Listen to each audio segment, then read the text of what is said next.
beginning a brand new series today, right at the beginning of a brand new year. And it's a series based around a simple but powerful idea: simplify. Most of us start the new year thinking about change. Fresh starts, new habits, maybe letting go of things that did not serve us well in the last year. And very often, the first place we start is with our stuff. We clean out a closet, we reorganize a room, we finally deal with the drawer. You know the one I'm talking about, the one that everything gets shoved into because you don't know quite where to put it. Those kinds of projects can actually feel pretty good.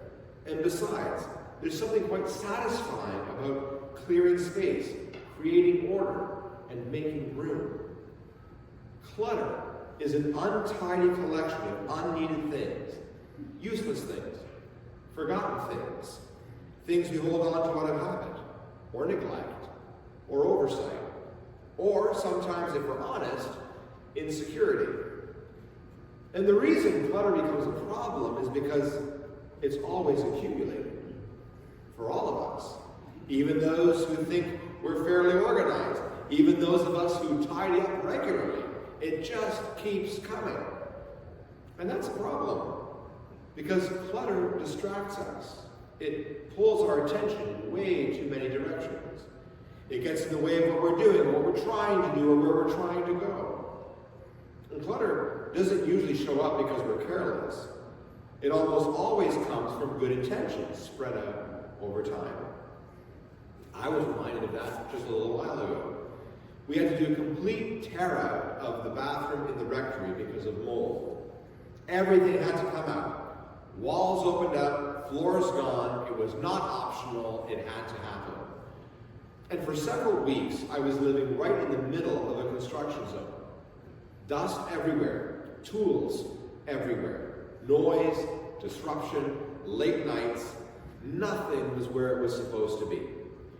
And in order for all that work to happen, I had to start moving things around into other rooms, into closets, into places I hadn't even looked at since I got here. And that's when it really hit me just how much stuff I've accumulated over the years.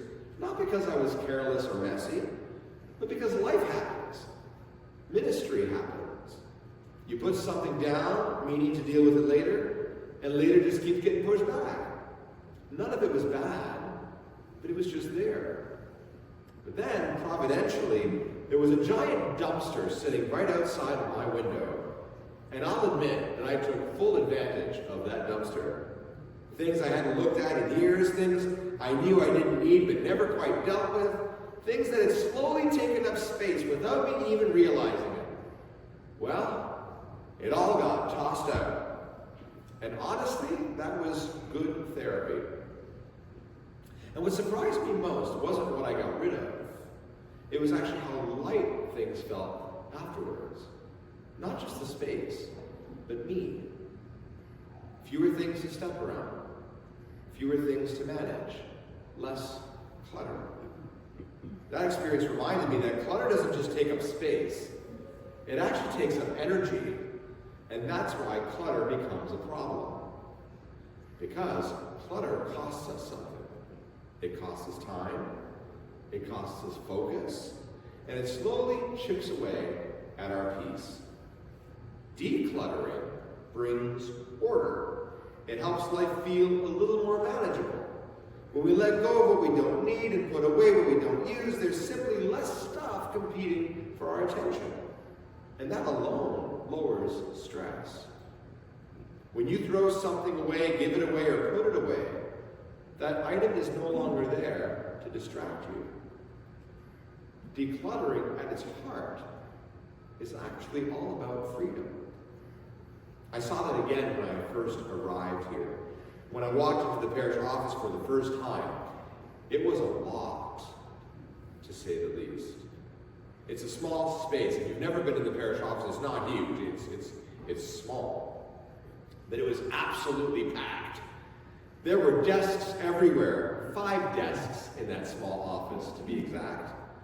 Paper on surfaces, boxes tucked into corners, things stacked on top of things, stacked on top of things.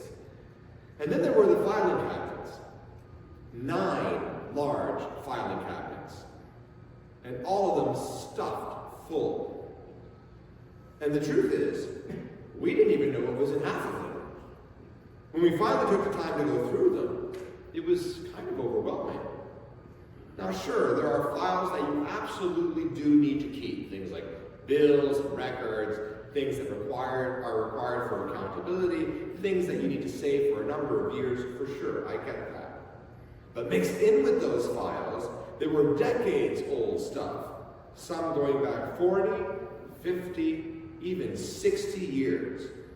Old phone message pads, scrap notes, outdated forms, and don't even get me started on how many phone books were in that office. It was absolute insanity. Just years and years of stuff that was just accumulating. And because there was so much of it, no one really wanted to deal with it. It felt too big. It felt too overwhelming, and so it just stayed. Well, eventually, we took the time to go through it all, piece by piece. We kept what mattered, and we let go of what didn't. And now, we're just down to 2 filing cabinets, mostly organized, manageable, and usable. And by the way, we ended up shredding 26 banker's boxes full of old files.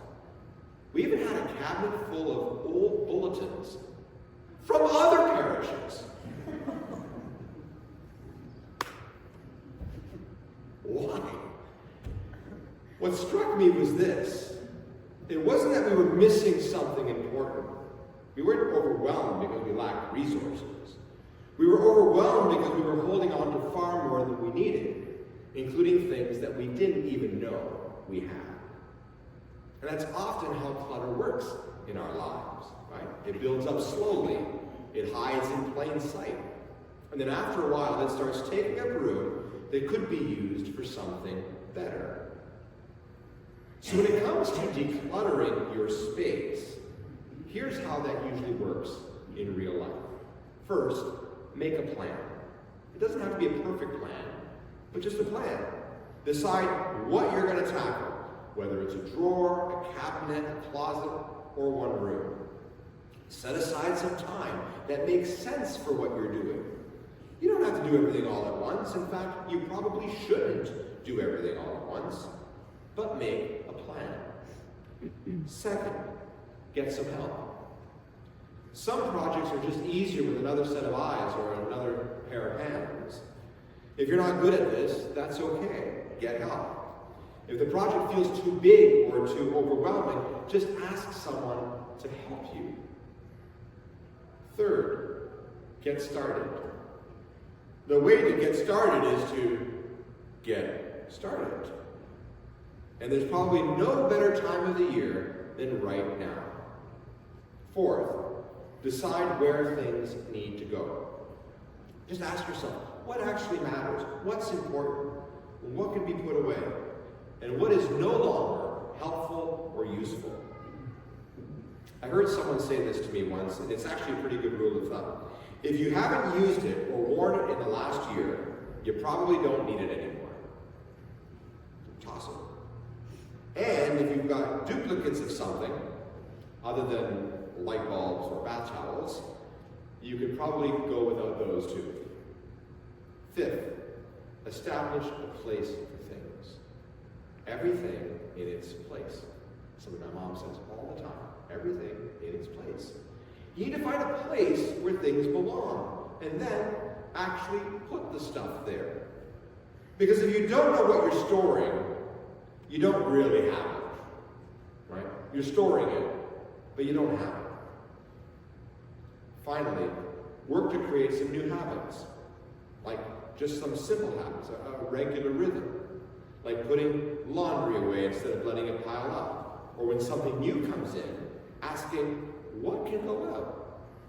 Right? The house is only so big. So if new things come in, what can go out? And along the way, consider others. Because we've all got stuff we don't need.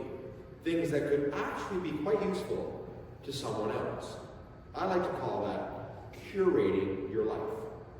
See, museums have people called curators, whose job it is not only to preserve a collection, but to organize it and to arrange it. They decide what gets displayed, what gets stored, and what no longer belongs to the collection. In many ways, that's what we're being invited to do with the stuff in our lives. Because, as human beings, we are a unity of body and soul. Our physical environment affects our emotions, and ultimately, the health of our soul. Some people just have a higher tolerance for clutter than others. But eventually, the disorder impacts all of us. And simplicity often has a calming effect because your physical space matters. Of course, I'm not going to spend the next several weeks only talking about physical space, as much as I might actually enjoy that. Simplifying space is really a metaphor for the whole of our lives.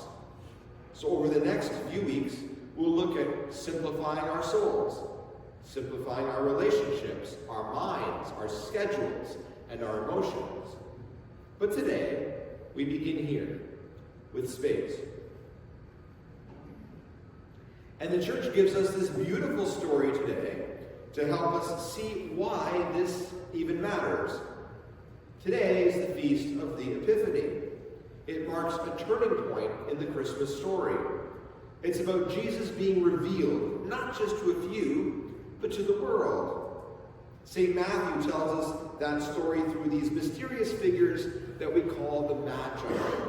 We read, in the time of King Herod, after Jesus was born in Bethlehem of Judea, wise men from the east came to Jerusalem asking, "Where is the child who has been born King of the Jews? For we observed his star at its rising and have come to pay him homage." The Magi didn't have it all figured out. They did not grow up with the scriptures or the prophets, but they were paying attention.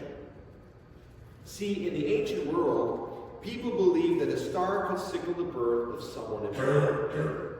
And these Magi were students of the stars.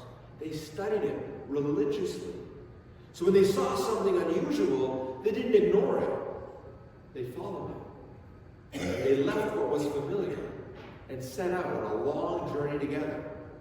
And when they didn't know what to do next, they were not afraid to ask for help, even going to Jerusalem to find the information they lacked. They followed the light they had, trusting that more would be revealed along the way.